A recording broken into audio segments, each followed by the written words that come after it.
जय श्री राम। जय श्री राम उद्घोष के साथ आज हम आ चुके हैं भगवान परसोन की ऋषि पाराशर की पावन धरा पे, जिसका नाम है परसोन मंदिर, जहाँ हनुमान जी के पावन चंद मिलते हैं आपको और जिसे वेद व्यास जी की जन्मभूमि भी कहा जाता है। तो आइए आपको इस पावन धरा के दर्शन कराते हैं और साथ लेके चलते हैं परसोन मंदिर में।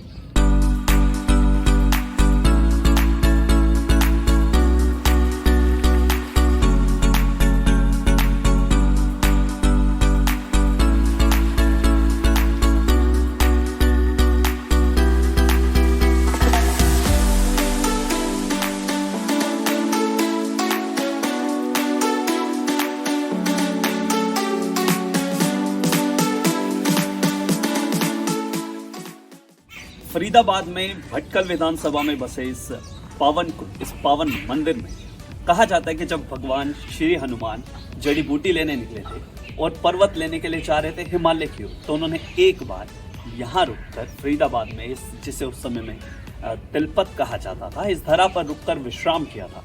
तो आइए आज भी उस हनुमान जी के जो पावन चिन्ह यहाँ पर मौजूद है, जो श्री चिन्ह मौजूद है, आइए आपको उनके दर्शन करवाते हैं। आइए साथ चलिए।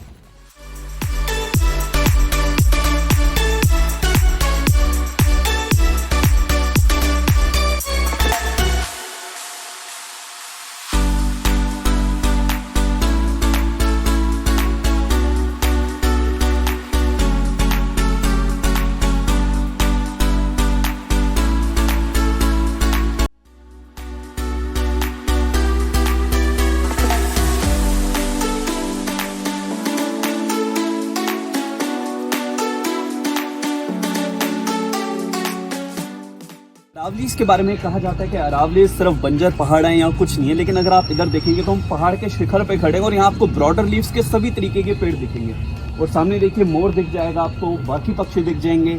और अगर आप यहाँ देखेंगे तो यहाँ ठीक है कटीले भी हैं, थोड़ा धतूरा भी है, पर हर तरीके का फ्लोरा एंड फौना यहाँ आपको मिलेगा। और यहाँ जब आप आएंगे तो यहाँ आपको सैकड़ों की संख्या में मोर और मोरनियों के और इसके अलावा बाकी जानवरों के भी दर्शन होंगे। तो जो अगर आपको अनोखे पक्षियों से मिलना है, पशुओं से मिलना है और प्रकृति के उन अनछुए पहलुओं को देखना है, तो आइए मेरी माटी के साथ और घूमते हैं इन्हीं अनदेखे अनसुने पहलुओं के साथ।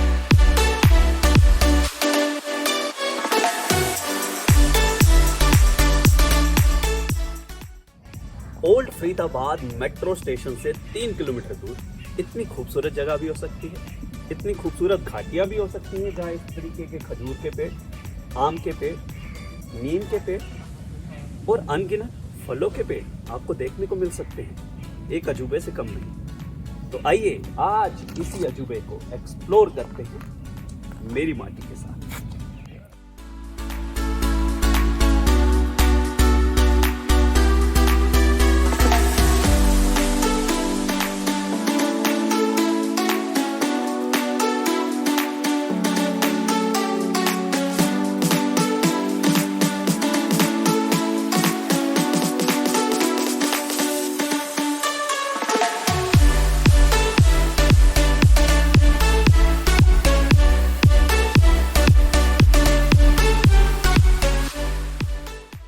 परसोन मंदिर का पावन ब्रह्म सरोवर, जहाँ अक्सर 12 महीने पानी बहा जाता है।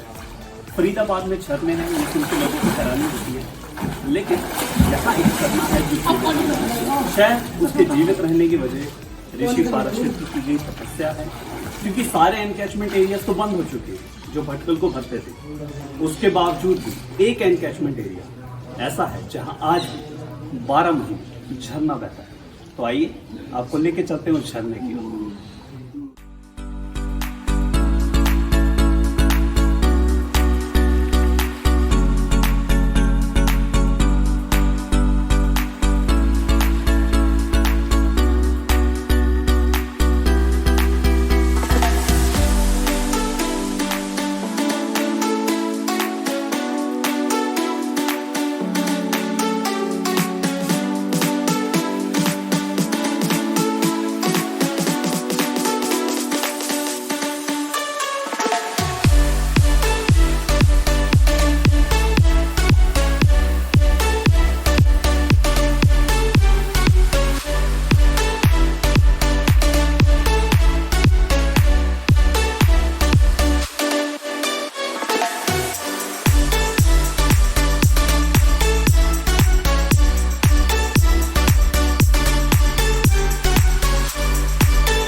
ये परफ्यूम वो धरा है जो जहाँ पर ऋषि पाराशर ने 5000 साल बैठ के तप किया था, जिसे वेद व्यास जी की जन्मभूमि कहा जाता है। और वेद व्यास जी वो जिन्होंने महाभारत की रचना की, उसके अतिरिक्त भी कई ग्रंथ लिखे।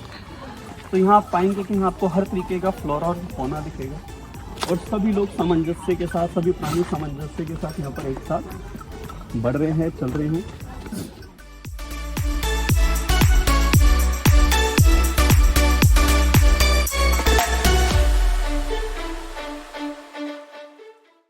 कहा जाता है दोस्तों कि जिसका अपनी श्वासों पर नियंत्रण है, उसका अपने जीवन पर और अपने दिमाग पर नियंत्रण है। तो यहाँ आकर आप कपालभाति, अनुलोम विलोम और अन्य श्वास प्रक्रियाएं कर सकते हैं।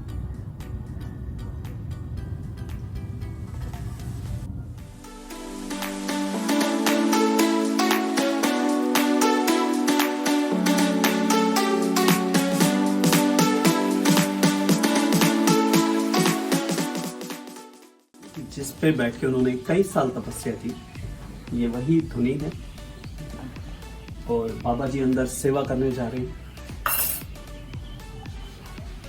यहाँ पर बैठकर आज भी पाठ पूजा की जाती है। मैं हेमंत जी से रिक्वेस्ट करूंगा थोड़ा सा इधर आके एक बार इस धुनी के दर्शन कराएं। इसे ही इमली वाली गुफा कहा जाता है। इमली वाली गुफा इसलिए क्योंकि इस गुफा के ऊपर एक इमली का बड़ा सा बूटा था, बड़ा सा पेड़ था, जिस वजह से इसका नाम इमली वाली गुफा पड़ा। जय श्री राम।